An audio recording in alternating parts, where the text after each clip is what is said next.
नमस्कार दोस्तों, मैं ललित कुमार उपस्थित हूँ आप लोग के सामने आर्थिक भूगोल के अंतर्गत एक महत्वपूर्ण विषय के साथ। आज का हमारा विषय है वृद्धि की सीमाएं, लिमिट टू ग्रोथ। मैं ये स्पष्ट शब्दों में बता दूं कि यह टॉपिक आर्थिक भूगोल के अंतर्गत और संसाधन भूगोल दोनों के अंतर्गत आता है और ख़ासकर यह संसाधनों के संरक्षण के संदर्भ में बात करता है। यह एक ऐसा टॉपिक है जिसमें हिंदी मीडियम के छात्रों को जनरली परेशानी होती है, क्योंकि इसके संदर्भ में, इस टॉपिक के संदर्भ में अधिकतर जो मैटर है, मटेरियल्स जो है, वो इंग्लिश में अवेलेबल है। मैं प्रयास करूँगा कि हिंदी में इसे समझा पाऊँ अच्छे से। चलिए बात करते हैं आखिरकार वृद्धि की सीमाएं या लिमिट टू ग्रोथ है क्या। हम सबको पता है कि मानवीय इच्छाओं का कोई अंत नहीं है। हम हमेशा क्या करना चाहते हैं? विकास करना चाहते हैं। तो आखिरकार चूँकि हमारे पास संसाधनों की एक सीमा है, संसाधनों की उपलब्धता एक सीमा तक है, और चूँकि संसाधनों की उपलब्धता एक सीमा तक है, इस वजह से हमें एक समय के बाद आर्थिक क्रियाओं या फिर आर्थिक विकास का त्याग करना होगा। तो आखिरकार वो कौन सी सीमा है जहाँ तक मानव विकास कर सकता है? क्या कोई सीमा है या नहीं है? तो इसी संदर्भ में आज हमारी बात होगी वृद्धि की सीमाएं या लिमिट टू ग्रोथ। चलिए बढ़ते हैं आगे। सबसे पहले जानने का प्रयास करते हैं कि संसाधनों का संरक्षण क्यों, आखिरकार संरक्षण क्यों। संसाधन संरक्षण की समस्या 20वीं सदी विशेषकर 70 के दशक की सबसे बड़ी महत्वपूर्ण समस्या है। जैसा कि हाइटेकर महोदय ने स्पष्ट शब्दों में लिखा है कि पिछले 2 शताब्दी में 3 महत्वपूर्ण घटना घटी है या 3 महाआंदोलन हुए हैं, जिसमें से पहला है जनसंख्या का विस्फोट, दूसरा है औद्योगिक क्रांति और तीसरा है अत्यंत भौतिकवादी जीवन दर्शन तथा जीवन स्तर, जहां आवश्यकताओं की कोई सीमा नहीं है। अत्यंत भौतिक जीवन दर्शन या जीवन स्तर, जहां आवश्यकताओं की कोई सीमा नहीं है, निरंतर हमारी आवश्यकता बढ़ते ही जा रही है, जिसके कारण से प्राकृतिक संसाधनों का अत्यधिक शोषण करना एवं उपभोग किया जा रहा है, जिसके फलस्वरूप कितने जैव एवं अजैव संसाधन नष्ट हो चुके हैं और बहुत से संसाधन नष्ट होने के कगार में हैं। आप सभी को पता होगा, भूगोल के अंतर्गत हम निश्चयवादी तथा संभववादी विचारधाराएं पढ़ते हैं। संभववादी विचारधारा जब तक पूरे विश्व में निश्चयवादी अर्थात प्रकृति को सर्वप्रमुख मानकर चला गया, तब तक सब ठीक था। लेकिन जैसे ही मानव विकास करना शुरू किया, मानव की आर्थिक विकास की क्षमता बढ़ने लगी, या सीधी तौर पर कहूँ तो तकनीकी विकास बढ़ने लगा, हमने क्या किया? धीरे धीरे संभववादी विचारधारा अपना लिया। संभववादी विचारधारा का मुख्य बिंदु ही यह है कि प्रकृति हमारे लिए सिर्फ एक माध्यम है।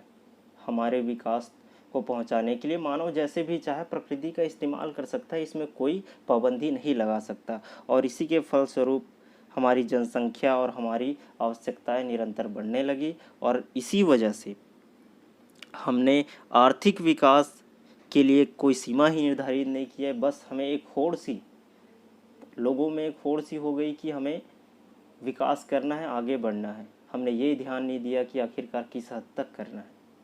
चलिए आगे देखते हैं इसमें।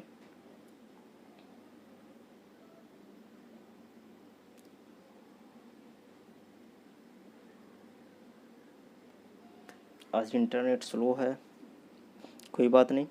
चलिए देखते हैं।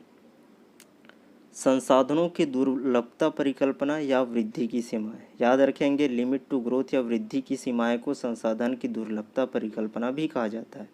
चलिए 1970 आते तक, जैसे कि हमने बात किया कि अचानक से जैसे ही जनसंख्या विस्फोट हुआ, उसके बाद औद्योगिक क्रांति आई। औद्योगिक क्रांति के चलते हुए क्या किया हमने? हमारी तकनीकी विकास और हमारी आवश्यकता अचानक से बढ़ गई, और हमने प्रकृति का शोषण करना बहुत ही तेज गति से शोषण करना शुरू कर दिया।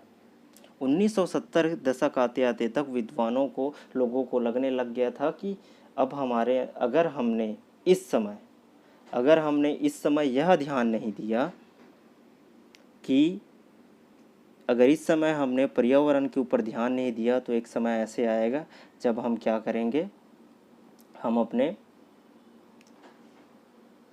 मानव जीवन को खतरे में डाल लेंगे। तो 1970 में बेल महोदय के संपादन के नेतृत्व में एक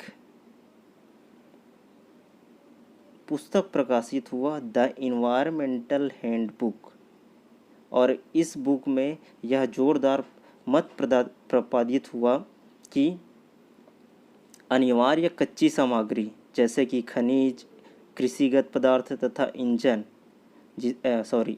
जिसमें कोयला एवं पेट्रोल शामिल है, के स्रोत कम होने लगे हैं, क्षीण होने लगे हैं तथा वायु एवं जल प्रदूषित होने के साथ साथ जनसंख्या के भरण पोषण का संकट मनुष्य जीवन की समाप्ति की संभावनाएं बढ़ा रहे हैं। 1970 में एक बुक प्रकाशित होती है बेल महोदय के नेतृत्व में, द इन्वायरमेंटल हैंडबुक। इसमें साफ शब्दों में कहा गया था कि निरंतर बढ़ती हुई आर्थिक क्रिया के फलस्वरूप हमारे सभी संसाधन कम होने लगे हैं, साथ ही साथ हमारे पर्यावरण प्रदूषित एवं हम आने वाले समय में मनुष्य का भरण पोषण क्या होने वाला है, संकटमय होने वाला है। ठीक 1972 में क्लब ऑफ रोम, ये याद रखेंगे आप, 1972 में क्लब ऑफ रोम से संबंधित विद्वानों ने द लिमिट टू ग्रोथ नामक पुस्तक प्रकाशित किया।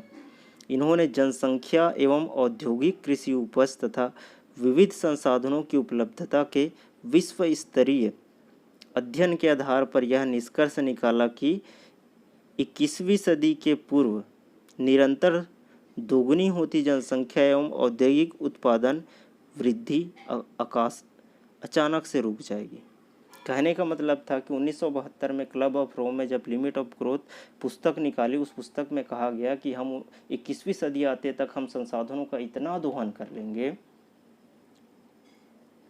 21वीं सदी आते तक संसाधनों का इतना दोहन कर लेंगे कि हमारे पास हमारी जो अर्थव्यवस्था है अचानक से, हमारी विकास अचानक से ढप पड़ जाएगी। चलिए देखते हैं आगे, हम लोग लिमिट टू ग्रोथ के बारे में बात करते हैं और आगे देखते हैं। लिमिट टू ग्रोथ के अंतर्गत ये माना गया कि पृथ्वी क्या है, एक स्पेसशिप है या अंतरिक्ष यान है, और ये माना गया कि इस अंतरिक्ष यान में निश्चित मात्रा में रसद पानी या जिसे संसाधन कहे, यदि इनका उपयोग विवेकपूर्ण एवं अल्प होगा तो अंतरिक्ष यान में मानव अधिक समय तक टिका रहेगा, अन्यथा उसकी समाप्ति आवश्यक रूप से हो जाएगी। क्या माना गया, एक स्पेसशिप माना गया, और एक स्पेसशिप में क्या हुआ, निश्चित मात्रा में खाने पीने की सामग्री है, और यदि हमने उसे थोड़ा थोड़ा इस्तेमाल नहीं किया, विवेकपूर्ण ढंग से इस्तेमाल नहीं किया, तो एक समय ऐसे आएगा कि मानव का उस स्पेसशिप यानी कि पृथ्वी में जीना कठिन हो जाएगा या फिर हमारा अंत हो जाएगा। एक चित्र के माध्यम से ये दर्शाने का प्रयास किया गया है कि आखिरकार पॉपुलेशन जो निरंतर बढ़ते जा रही है उसका पृथ्वी के संसाधनों के साथ क्या संबंध है। ये जो सीधी लाइन जा रही है ये है कैरिंग कैपेसिटी, यानी कि पृथ्वी के पास इतनी मात्रा में, सिर्फ इतनी मात्रा में, इस लेवल तक ही हमारे पास संसाधन की उपलब्धता है, खान पान की उपलब्धता है। लेकिन हमारी पॉपुलेशन प्रारंभ में तो धीमी गति से बढ़ी, लेकिन एक समय ऐसे आएगी जब क्या होगी, ये जो कैरिंग कैपेसिटी है उससे क्या क्रॉस हो जाएगी। और चूँकि संसाधन सीमित मात्रा में है, संसाधन सीमित मात्रा है तो एक समय तक ही चलेगी, लेकिन एक समय ऐसे आएगा हमारी जनसंख्या तो बढ़ते रहेगी, साथ ही साथ एक समय के बाद हमारी जो कैरिंग कैपेसिटी या फिर खान पान है वो ख़त्म हो जाएगी। इस प्रकार से एक समय ऐसे आएगा जब हमारे मानव का जीवन संकट में आ जाएगा। जैसे कि लिखा हुआ है कि प्रस्तुत चित्र में दर्शाया गया है, पृथ्वी में उपलब्ध संसाधन सीमित मात्रा में उपलब्ध है। बढ़ती जनसंख्या एवं अंधाधुंध मानवीय विकास के फलस्वरूप एक समय के बाद खत्म हो जाएगी। अतः सीमाओं का निर्धारण करना आवश्यक है। कौन से सीमा का निर्धारण करना, कि हम आखिरकार किस लेवल तक विकास करें, कितना संसाधनों का प्रयोग करें। चलिए आगे बढ़ते हैं इसी संदर्भ में। लिमिट टू ग्रोथ एक में पृथ्वी को एक स्पेसशिप का दर्जा प्राप्त किया गया था, प्रदान किया गया था, और इसमें साफ शब्दों में कहा गया था कि इसकी एक कैपेसिटी है और इसकी कैपेसिटी से अधिक यदि हमने प्रयोग किया तो हम क्या हो जाएंगे, संकट में पड़ जाएंगे। चलिए देखते हैं आगे। हमारी पृथ्वी एक अंतरिक्ष यान जैसी सीमित क्षमता वाली इकाई है। इसकी भार वहन अर्थात मनुष्य की आवश्यकता पूर्ति की एक क्षमता की चरम सीमा है। यह सीमा एक और मानव समाज की विषमता और विभिन्नता, संस्थागत नियंत्रण के कारण तथा दूसरी ओर बड़ी और संश्लिष्ट उत्पादन प्रणालियों के प्रबंधन की क्षमता में तीव्र वृद्धि के कारण है। परंतु इसका वातावरण दूषित हो रहा है और विभिन्न संसाधनों का तेजी से ह्रास हो रहा है। स्पष्ट शब्दों में कहूँ तो हमारी जो पृथ्वी है वो स्पेसशिप के समान है, उसकी एक कैपेसिटी है। यदि उससे अधिक किया गया तो क्या हो जाएगा, वातावरण दूषित हो जाएगा और विभिन्न संसाधनों का तेजी से ह्रास या फिर खत्म होने लग जाएगा। वस्तुतः वृद्धि की प्रगति के फलस्वरूप पृथ्वी मंडल का पारिस्थितिक संतुलन बिगड़ जाएगा और ऐसे विषम और जहरीले स्तर तक पहुंच जाएगा जिसे संकट स्तर, क्रिटिकल स्टेज की संज्ञा प्रदान की गई है। चलिए आगे बढ़ते हैं इसी में। यहाँ पे भी कहने का सीधा सा मतलब समझ जाओ कि पृथ्वी पर हमारी पारिस्थितिक तंत्र का संतुलन बिगड़ रहा है और पर्यावरण पे जहरीले गैस पड़ रहे हैं, जो क्रिटिकल स्टेज यानी कि एक संकट की स्तर की संज्ञा इसे दी गई है। मानव की आधुनिक टेक्नोलॉजी या प्रौद्योगिकी पार्थिव संतुलन के विभिन्न चक्रों, जो नेचुरल साइकिल होते हैं, जल चक्र हो गया, नाइट्रोजन साइकिल, ऑक्सीजन साइकिल के द्वारा क्या होती है, पूरा पृथ्वी चलती है। मैं स्पष्ट शब्दों में बात कर देता हूँ कि जितने भी प्राकृतिक साइकिल है, चाहे भू रासायनिक चक्र है या फिर उसके अंतर्गत आने वाले नाइट्रोजन, ऑक्सीजन या जल चक्र जो होते हैं, वो क्या होते हैं, वो संतुलित तौर पे अपना काम कर रहा है। लेकिन हमने क्या किया, इन्वायरमेंट को पोल्यूशन कर दिया। पोल्यूशन करने के फलस्वरूप क्या हुआ, इन सभी चक्रों में व्यवधान आना शुरू हो गया। किस लिए, दूषित हवा की वजह से इसका क्या होगा, जो चक्र चल रही है वो बीच में ही रुक जा रहा है। इसके फलस्वरूप क्या है, हमारी पृथ्वी का वातावरण रहने योग्य नहीं हो पा रहा है। मानव अपना ही संहारक हो गया है। यदि जनसंख्या बढ़ती गई और प्रगति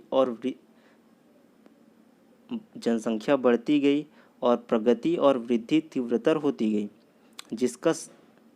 जिसका होड़ मचा है, किसका, विकास करने की होड़ बनी है, तो यह पृथ्वी अपना बोझ वहन, लोगों का बोझ वहन नहीं कर पाएगी और जिसके फलस्वरूप भूखमरी, संसाधन समापन और वातावरण के प्रदूषण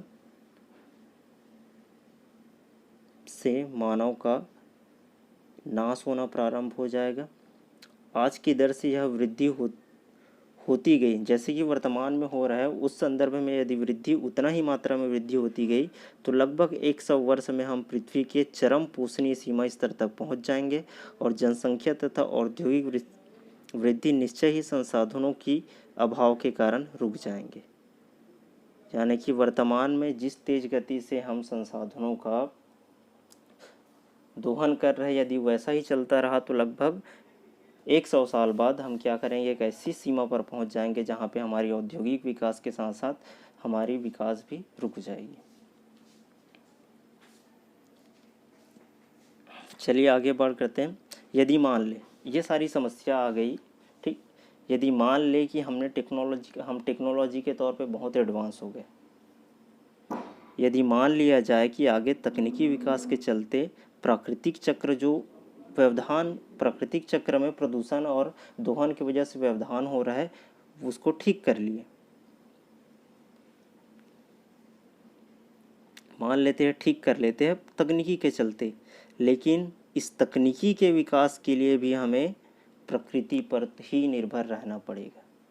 यानी कि कहने का अर्थ बहुत सीधा है कि यदि हमने अपने विकास में गति नहीं लगाया, तो एक समय बाद क्या होगा, हम संकट में पड़ जाएंगे। हमें चाहिए, इस संदर्भ में हमें चाहिए कि हमें एक सीमा निर्धारित करना होगा, उस सीमा से अधिक हम विकास ना कर पाए।